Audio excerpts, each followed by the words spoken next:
Don, Zackary, Devon, how you doing? Great. Hey, Morgan, how are you? Hey, I'm good. So you guys need to know that Child's Play was the very first horror film I ever saw. So I have such a special place in my heart for Chucky. Don, this is such a treat for fans. Obviously, the brains behind this franchise. You're back for this whole series. What are you excited for the diehard fans to see when it comes to this show?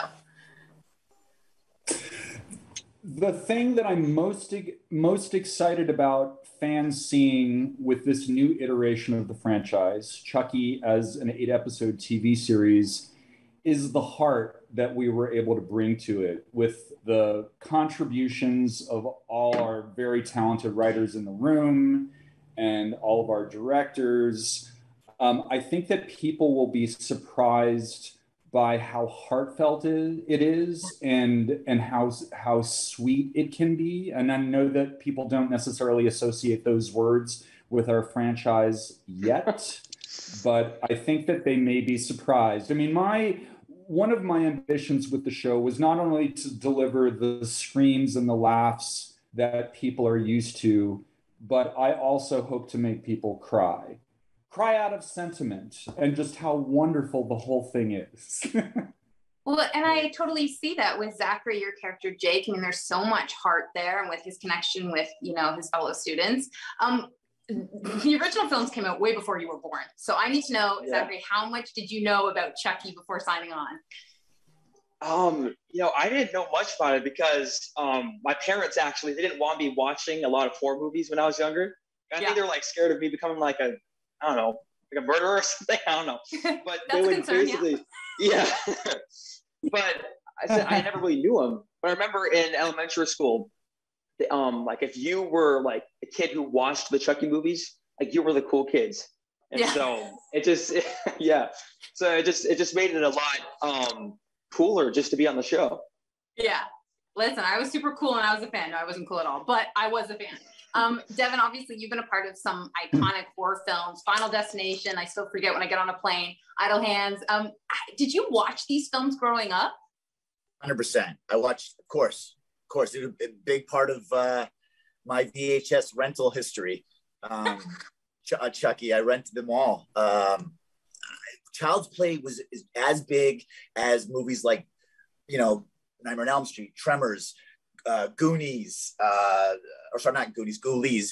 We were renting all those films, and Chucky was huge. Chucky was, I think the tongue-in-cheek kind of humor mixed with the gore and the blood. It was what being, I don't know, it was for a 12-year-old, that was some exciting stuff. Yeah, absolutely. So when you found out that you were part of this series, were you like, what is happening? This is awesome. I had to be a part of the series. I read the script. I auditioned for it. I did something in my audition tape. I left this long, boring slate explaining what I was going to do with the characters. I had to get the part. I had to be on this. I had to be on this show. Yeah, so that's awesome. Don, you've talked in the past about the importance of adding LGBTQ elements, obviously, within this franchise. Zackary's character, Jake, he's gay. Why was that important for you within this series? Yeah. Well, as a gay man and a gay writer-director, I started injecting a certain LGBTQ element into the franchise, starting with Bride of Chucky. And it went over very well. I was really lucky that I was so supported in that endeavor by my, fellow producers and studio executives. So we just have kept doing that to an increasing degree over the course of the last 20 some years, and Bride, Seed, Curse, called 4 movies now.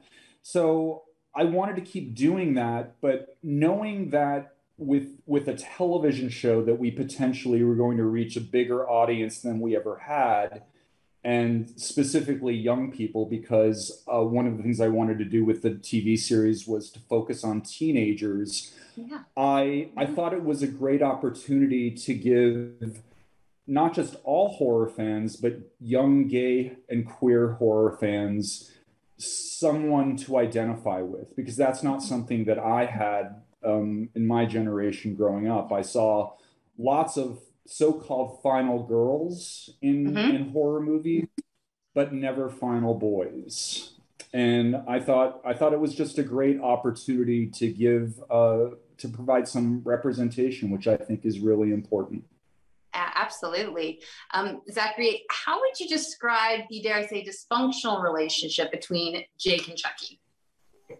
Oh, of course. Yeah. Yeah, Jake and Chucky. I think it all starts when he finds him in the yard sale. And at first, he thinks it's because he's building the sculptures and everything. He thinks it's going to be great for the sculpture.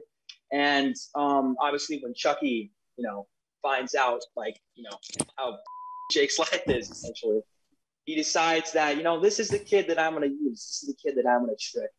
And he decides to help me out. And I think with Jake going through everything that, he's going through in the series, it makes him a lot more susceptible to that kind of thing. So I think Jake kind of blindly falls for Chucky and right into his trap, basically. Yeah, I have to say the scenes between your character and Chucky are so good. It's really interesting. I've been a fan, obviously, forever, since the first film.